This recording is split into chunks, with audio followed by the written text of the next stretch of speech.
Kapan beliau muncul? Ada banyak tanda. Selain nanti terjadi perang antara 3 putra mahkota di negeri Jazirah Arab, maksudnya Saudi Arabia, nanti akan ada berperang Bapak Ibu. Rasulullah sabdakan demikian.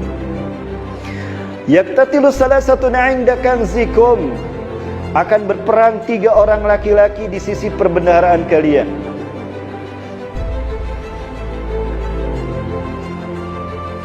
Kulluhum ibnu khalifatin, 3-3-nya anak raja putra mahkota. Thumma la yasiru wahidun minhum ila wahidin minhum, tapi salah satu dari 3 putra mahkota ini tidak akan pernah bisa menjadi raja. Kenapa? Karena yang menjadi pemimpin adalah Imam Mahdi. Hari ini yang berkuasa adalah Raja Salman. Namun Raja Salman sudah seringkali ada upaya untuk pembunuhan. Jenderal pendampingnya sudah tidak ada. Abdul Aziz Al-Fagham adalah jenderal yang kuat yang selama ini melindungi Raja Salman. Beliau sudah tidak ada. Ketika ada seseorang yang ingin menembak Raja Salman, beliau menghalanginya dan peluru itu bersarang di tubuhnya Jenderal Abdul Aziz Al-Fagham. Maka sekarang beliau kehilangan jenderal terbaiknya. Nah, sebagaimana hadis Rasulullah SAW tadi, akan berperang 3 orang laki-laki di sisi Ka'bah. Maka saya katakan 3 laki-laki ini adalah keturunan Raja Arab, karena Rasul sebutkan Ka'bah. Penguasa Ka'bah siapa? Saudi Arabia, berarti kan? Ya, kulluhum ibnu khalifatin, 3-3-nya putra mahkota. Tsumma la yasiru ila wahidin minhum, tapi salah satu dari mereka tidak berhasil menjadi raja. Dulu ada 3 putra mahkota yang seperti ini, Bapak Ibu. Mukrin bin Abdul Aziz adalah putra mahkota, tapi sayang Allah menakdirkan beliau wafat meninggal sebelum Raja Salman naik. Mukrin bin Abdul Aziz naik helikopter dan helikopternya ada yang menembak sehingga jatuh dan meninggal. Beliau hancur, tubuhnya terbakar bersama terbakarnya dan hancurnya helikopter yang beliau tumpangi. Sampingnya di tengah ada Muhammad bin Nayef. Sejak Raja Fahad berkuasa, Muhammad bin Nayef adalah orang yang mewakili urusan-urusan diplomasi dengan negara luar, urusan luar negeri. Beliau mahir dalam dunia politik. Sejak Juni 2019 saya tidak melihat Muhammad bin Nayef muncul. Ternyata beliau sudah menjadi tahanan kota. Apakah beliau masih hidup? Saya tidak tahu. Dan yang terakhir tinggal Muhammad bin Salman. Maka inilah yang kemudian diangkat menjadi putra mahkota. Seringkali kami mendengar persertuan antara Muhammad bin Nayef dan Muhammad bin Salman. Namun Muhammad bin Nayef disingkirkan. Satu lagi putra mahkota yang bernama Al-Walid bin Talal. Ini adalah orang terkaya di Saudi Arabia juga, putra mahkota. Bapak Ibu lihat istrinya berhijab tidak? Ya, mohon maaf saya tidak membacakan, tidak berbicara tentang aib. Satu lagi putra mahkota yang lain bernama Khalid bin Farhan. Beliau sekarang berada di Jerman. Beliau hampir dibunuh bersama keluarganya, bersama ibunya.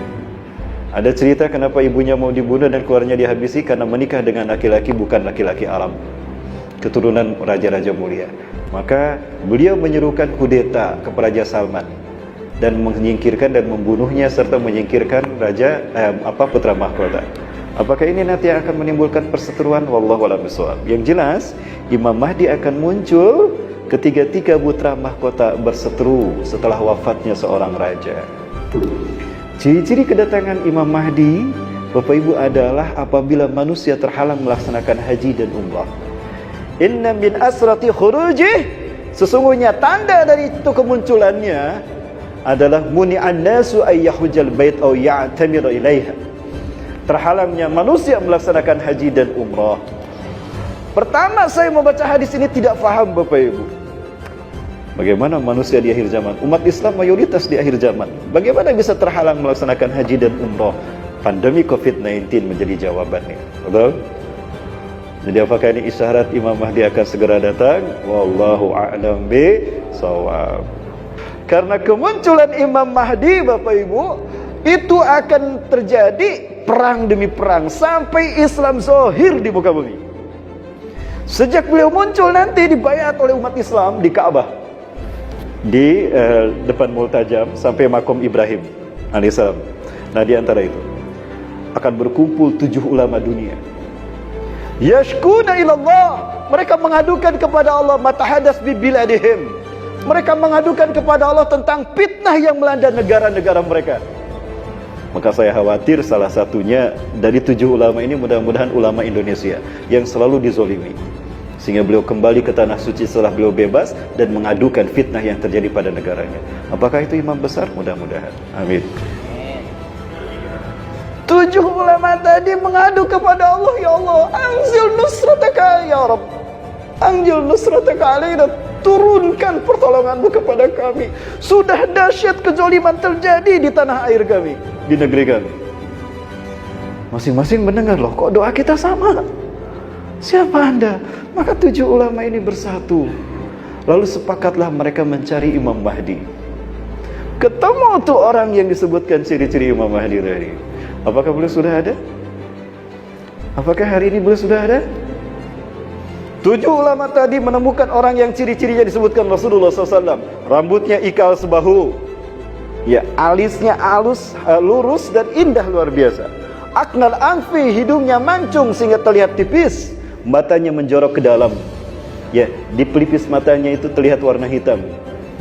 Launul Arabi wa jismuhu jismu Israili, kata Rasulullah. Tubuhnya seperti tubuh orang Israel, Bani Israel, ya, tapi warna kulitnya warna kulit orang Arab. Huwa min ahli baiti, min utrati, dia dari keturunanku, dari Al Hasan bin Ali. Ya. Perutnya ada sedikit besar, ya, di pipi kanannya ada tai lalat. Ya, apabila beliau tersenyum terlihat celah di antara dua giginya. Ya, seperti saya ini ada celahnya, jadi sudah mirip dengan saya. Satu, cuma itu aja. Matanya menjorok, saya sudah mirip beliau. Ya, di pipi kanannya ada tai lalat, saya agak sedikit bergeser ke sini. Perutnya agak besar, papahanya kecil, di pundaknya ada tanda kenabian. Iya. Apabila tersenyum, beliau terpancar cahaya keputihan, kata Rasul, dari giginya. Harum wangi tubuhnya. Ya, kalau kita cahaya ke kuning-kuningan, ya, kalau kita tersenyum, ya, sedikit memudar. Bapak Ibu yang dirahmati Allah Subhanahu wa taala, beliau ini pasti akan muncul. Nah, kata beliau tadi, nah, orang-orang 7 ulama ini menemukan beliau, kata Rasulullah. Anta mahdiyan, ibsit yadaka yubayyuka 'ala sami wa ta'ah. Ulurkan tangan Anda, kami akan berbaiat kepada Anda sebagai Imam Mahdi untuk kami. La, lastu mahdiyan, Anda ihda minal ansar. Ya, khata'tum bil nafar bis syahid, khata'tum bi. Aku bukan Imam Mahdi. Aku hanya satu dari orang Madinah, orang Ansar. Kalian salah orang. Lari dia ke Mekah. Dikejar ke Mekah, ketemu lagi. Ulurkan tangan Anda Imam Mahdi. Tidak, lari lagi ke Madinah. Yatahawal min Makkah ila Madinah salas marat. Dia pulang pergi Mekah Madinah 3 kali. Jadi ciri Imam Mahdi itu dia tidak mau dibayat sebagai Imam Mahdi. Lah kalau ada yang ngaku Imam Mahdi itu berarti palsu, KW. Beliau menolak untuk dibayat menjadi Imam Mahdi. Sampai pada akhirnya di saat beliau akan lari kembali ke Madinah, Allah mengutus malaikat Jibril. Ihbit ya Jibril ila amsikhu wa aslihlu fi hadhihi lailah. Kurang lebih demikian. Turun kau Jibril, tahan dia untuk tidak berlari. Islahkan dia Jibril. Maka Jibril alaihissalam datang mengislah beliau, dicuci. Ada seperti Rasulullah SAW ketika diangkat menjadi Nabi dan Rasul. Dibersihkan hatinya, dihilangkan keraguannya, lalu diberikan hikmah dan keimanan ke dalam hatinya. Maka beliau pun pada akhirnya siap menjadi Imam Mahdi. Allah fahamkan dia tentang urusan politik dunia. Allah pahamkan tentang persaturan geopolitik hari ini, akhir zaman ini, dan Allah berikan bimbingan ilmu untuk melakukan kebajikan dan amar ma'ruf nahi munkar sebagaimana yang dilakukan Rasulullah SAW biasa menjadi Nabi dan Rasul, dan beliau diberikan kemampuan untuk memimpin umat serta kemampuan perang yang nanti, kata Rasulullah. Fayaktulunakum qatlan yang lam yaktulhu qaumun qattun. Beliau akan memimpin pasukan dan beliau akan memerangi orang-orang kafir di muka bumi ini dengan cara perang yang belum pernah dilakukan, sehingga orang-orang kafir akan terbelalak karena hebatnya sistem perang yang beliau punya. Allahu Akbar. Terbayang tidak lama lagi beliau akan hadir. Maka Bapak Ibu, saya sarankan untuk persiapkan bekal dengan baik. Ketika kita masih aman sekarang, apalagi level PPKM sudah turun, perbanyak beribadah di masjid. Kuatkan simpul ukhuwah persautuan di antara kita. Infakkan harta kita di jalan Allah. Kirim harta kita ke akhirat dengan diinfakkan di jalan Allah. Karena kelak kita akan dapatkan kembali. Hidupkan sunnah-sunnah Rasulullah SAW.